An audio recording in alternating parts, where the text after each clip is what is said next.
आपण इकडे पर्सेंटाईल म्हणतोय आणि इकडे पर्सेंटेज म्हणतोय. मी याच्या आधी मी वारंवार हे सांगितलेलं आहे की पर्सेंटाईल पद्धती वेगळी आहे. पर्सेंटाईल पद्धती ही त्या त्या बॅचसाठी असते. त्या त्या बॅचमध्ये जो टॉपर असतो त्याला 100 पर्सेंटाईल म्हणतात. आणि त्याला जर त्याचे रॉ स्कोअर कदाचित 70% असतील, 80% असतील, 90% असतील, किती रॉ स्कोअर त्याचा असू शकतो, परंतु तो त्या बॅचमध्ये टॉपर असल्यामुळे त्याला 100 पर्सेंटाईल मिळतो. आपण याचा अर्थ असं नव्हे की त्याला 100% मार्क पडले. 100% मार्क म्हणजे त्याला 200 पैकी 200 मार्क पडले तर त्याला 100% म्हणता येईल. तर तसे मार्क नसतात. कुणाला 190 असतात, 180 असतात. एखाद्या बॅचमध्ये 180चा टॉपर असतो, तो सुद्धा 100% असतो. एखाद्या बॅचमध्ये 190 वाला असतो, तो पण 100% असतो. एखाद्या बॅचमध्ये 170 वाला असतो, तो सुद्धा 100% असतो. त्याच्यामुळे मग ज्याला 170 मार्क पडले त्याला 85% मार्क पडले, कोणाला 80% मार्क पडले.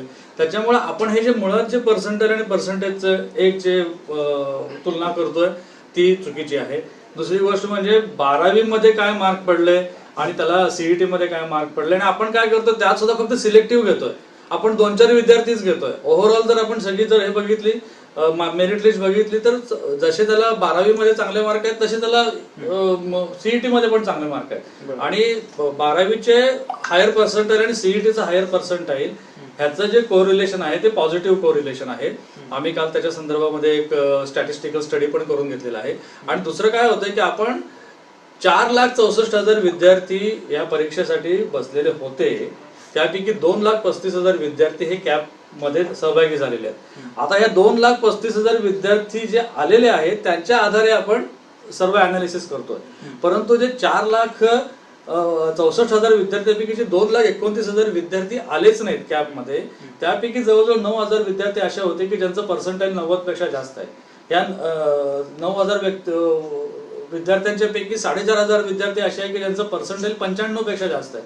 95 आणि 99 किंवा 90% पेक्षा जास्त असलेले असे हे 9,000 विद्यार्थी, आणि 80% पेक्षा जास्त असलेले जवळजवळ अजून 14,000 विद्यार्थी, म्हणजे साधारणतः 24,000 विद्यार्थी असे आहेत की जे ह्या कॅपमध्ये आलेच नाहीयेत. त्याच्यामुळे त्या लोकांचा सुद्धा परफॉर्मन्सवर तुम्ही आज प्रश्नचिन्ह उपस्थित करत आहात की बाबा ते त्यांचा सुद्धा काहीतरी त्यांच्या याच्यामध्ये घोळ आहे. म्हणजे जे अशी ज्यांना 99% पडलाय, 95% पडले, ती मुलं इथं आली नाही. ती जर मुलं इथं आली असती तर आपली मेरिट लिस्टचं कॉम्प्लेक्शनच बदललं असतं. त्याच्यामुळे मला असं काय वाटतं की आपण असं सिलेक्टिव्हली विचार करायला नाही पाहिजे. दुसरी गोष्ट अशी की जसं HSC मध्ये PCM मध्ये कमी मार्क आहे परंतु सीईटी मध्ये जास्त मार्क आहे, असं काही प्रमाण आहे. असे काही समजा 10, 15, 20 विद्यार्थी असेल, ऍक्च्युअली ते 2 आणि 5, 7च विद्यार्थी आहेत. परंतु ह्याच्या उलट सुद्धा तुम्हाला मी काही स्टॅटिस्टिक्स दाखवू शकतो. ते स्टॅटिस्टिक्स म्हणजे आज आपल्या टाइम्स ऑफ इंडियाने पण ते प्रसिद्ध केलेले स्टॅटिस्टिक्स आहे. आता फॉर एक्झाम्पल MST CET मध्ये 69 विद्यार्थी असे आहे की ज्यांना 40 ते 50 पर्सेंटाईल पडलेलं आहे MST CET मध्ये, आणि त्यांचं जेईचं पर्सेंटाईल 90 पेक्षा जास्त आहे. मग जेई मध्ये 90% पेक्षा जास्त विद्यार्थी जो मिळवत आहे त्याला ऑब्व्हियसली MST CET मध्ये पण चांगला पर्सेंटाईल आलं पाहिजे. असंच आपण जेव्हा परीक्षांचं जेव्हा आपण कंपॅरिझन करतो आहोत आणि जेव्हा दोन्ही आपण सांगतो की इथे जर तुझा परफॉर्मन्स चांगला असेल तर तो इथेही चांगला पाहिजे, तर मग ह्या 70 विद्यार्थ्यांचं काय की ज्यांना IIT JEE मध्ये 90% पेक्षा जास्त मार्क होते परंतु ते आपल्या CET मध्ये 50% पेक्षा कमी मार्क मिळवले. मग ह्या विद्यार्थ्यांचं काय? मग ह्या म्हणजे मला थोडक्यात माय बेसिक पॉईंट इज दॅट तुम्ही 2 वेगवेगळ्या एक्झामिनेशन मधल्या परफॉर्मन्सचा विचार करत आहात आणि त्याचं कंपॅरिझन करून सिलेक्टिव्हली काहीतरी डिडक्शन करण्याचा प्रयत्न करत आहात. जर एखाद्या विद्यार्थ्याचा असं आहे की तो विद्यार्थी जास्त CETला प्राधान्य देतोय, कोणी JEEला देतोय.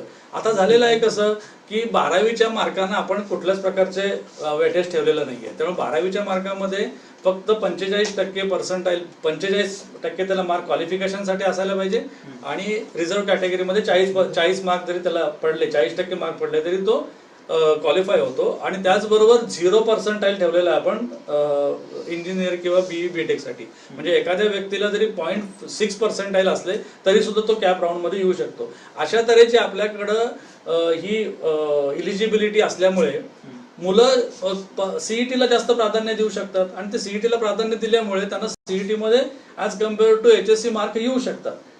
आणि होतंय कसं की CETला बाकीच्या जे परफॉर्मन्स आहे तिथल्या परफॉर्मन्ससाठी आम्हाला उत्तर द्यावं लागतंय.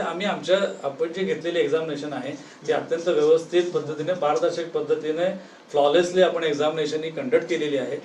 असं असताना आपण फक्त ज्या 2 वेगवेगळ्या परीक्षेच्या आधारे आपण असं अनालिसिस, सिलेक्टिव्ह अनालिसिस करू नये, कारण याच्या दुसरी बाजू सांगणारे पण अनालिसिस आपल्याकडे आहे. गैरप्रकार करून गुण मिळवल्याचा जो आरोप होतोय त्यात किती तथ्य आहे? नाही, त्याच्यामध्ये अजिबात तथ्य नाहीये, कारण आमची जी सिस्टीम आहे ती ही CBT सिस्टीम आहे. याच्यामध्ये एक्झामिनेशनमध्ये जो आपण पेपर जो बघतो तो डायरेक्ट त्या कॉम्प्युटरवर डाउनलोड होतो. तो सुद्धा दोन्ही शेजारचे जे विद्यार्थी असतात त्यांच्यामध्ये सुद्धा जम्बलिंग केलेलं असतं आणि त्याच्यामुळे ही CBT सिस्टीम असल्यामुळे याच्यामध्ये कुठल्या प्रकारचा गैरप्रकार न होता विद्यार्थ्यांच्या परफॉर्मन्सच्या आधारेच त्यांना मार्क दिलेले आहेत. याच्याशिवाय याच्या पुढे जाऊन मी अजून सांगू शकतो की ज्या वेळेला हा एक्झामिनेशन दिली जाते, एक्झामिनेशन दिल्यानंतर जो पेपर असतो तो पेपर सुद्धा नंतर आम्ही विद्यार्थ्याला दाखवतो, आन्सर की रिलीज करतो, त्याप्रमाणे तो काही ऑब्जेक्शन्स रेज करतो, प्रश्नाबद्दल त्याचे काही ऑब्जेक्शन्स असतील, जर ते ऑब्जेक्शन्स बरोबर असतील तर ते आम्ही ऑब्जेक्शन्स त्याला देतो, त्याचे ऍक्सेप्ट करतो, त्याचा एखादा आन्सर की मध्ये चेंज करतो किंवा मार्क वाढवून मिळतो आणि मग त्याच्यानंतर आम्ही फायनली ही परीक्षा देतो. म्हणजे पहिली गोष्ट CBT मध्ये एक्झामिनेशन, आपली CBT सिस्टीम आहे, परिपूर्ण आणि बंदिस्त सिस्टीम आहे. त्याच्यानंतर आपण परीक्षेचं म्हणजे रिझल्ट देण्याच्या आधी सुद्धा आपण त्यांना ही सगळ्या सुविधा करून दिलेल्या आहेत. विद्यार्थ्यांना आपण त्याच्यानंतर सुद्धा जर काही विद्यार्थ्यांना शंका असेल, कारण आम्ही त्यांना 3 दिवस दिलेले असतात, त्या सुद्धा बरेच विद्यार्थी त्या 3 दिवसामध्ये ते बघण्याची पण काही घेत नाहीत, काळजी घेत नाहीत. ते विद्यार्थी नंतर CET कक्षामध्ये येतात, तेव्हा आम्ही त्यांचा पेपर त्यांना पुन्हा दाखवतो. आणि ते आजपर्यंत आमच्याकडे असे हे नाहीये की तो आपल्या परीक्षेबद्दल किंवा आपण दिलेल्या परफॉर्मन्स बद्दल त्याला काही शंका आहे म्हणून त्यांनी काही आपल्या म्हणजे शंका आहे आणि त्याचं त्यांनी निराकरण झालं नाही, असं आम्ही सगळ्या विद्यार्थ्यांचे त्यांचे पेपर त्यांना पुन्हा दाखवून त्यांचं निराकरण करून पाठवले. सर, मात्र गैरप्रकार झाले आहेत, काही असे आरोप आहेत ते होताना पाहायला मिळतात विविध पक्षांकडून देखील. आरोपाचा काही नगरसेवकांच्या मुलांना जास्त मार्क्स मिळाले गेलेत असं त्यांचा एक आरोप आहे, थेट अशा पद्धतीने सांगितलं जातं. आता हे नगरसेवक कोण आहेत त्याची मला कल्पना नाहीये. नगरसेवकांच्या बद्दल आपण जर काही स्पेसिफिक, कारण आमच्याकडे जो डेटा आहे तो डेटा आम्ही त्यांचे म्हणजे बेसिकली बाकीचं आम्ही काही बघत नाही. आमच्यासाठी विद्यार्थी हा जो समोर येतो तोच विद्यार्थी आहे, परंतु असं कोणी नगरसेवक किंवा ह्या भूमिकेतून म्हणजे त्याच्याबद्दल मी काही भाष्य करू शकणार नाही, कारण असे कोण विद्यार्थी असतील, असं जर काही सिलेक्टिव्हली कोणी बोलत असेल तर त्याच्याबद्दल CET काही सांगू शकत नाही. खरं आम्ही एवढं सांगू शकतो की आमची सिस्टीम जी आहे ती फुल प्रूफ आहे आणि जर काही विद्यार्थ्याला जर काही शंका असेल तर तो विद्यार्थी येतो, तो स्वतःचा परफॉर्मन्स बघतो आणि त्या पद्धतीने त्याचा रिझल्ट पण त्याला आम्ही दाखवतो. रिझल्ट दाखवण्याच्या आधी त्याला त्याचा प्रश्न दाखवतो, रिझल्ट नंतर सुद्धा त्याला काही शंका असेल ती पण आम्ही त्या शंका निरसन करतो. थँक्यू.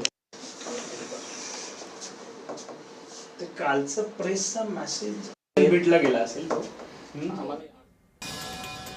तर या आरोपांमध्ये तथ्य नाही. JEE मध्ये जास्त गुण मिळवलेल्या विद्यार्थ्यांना CET मध्ये कमी गुण मिळाले, त्यामुळे अशा प्रकारे 2 परीक्षांमध्ये तुलना होऊ शकत नाही असं सांगण्यात आलेलं आहे. CETचं हे स्पष्टीकरण आहे. काँग्रेसच्या आरोपांमध्ये तथ्य नसल्याचं सरदेसाई म्हणाले.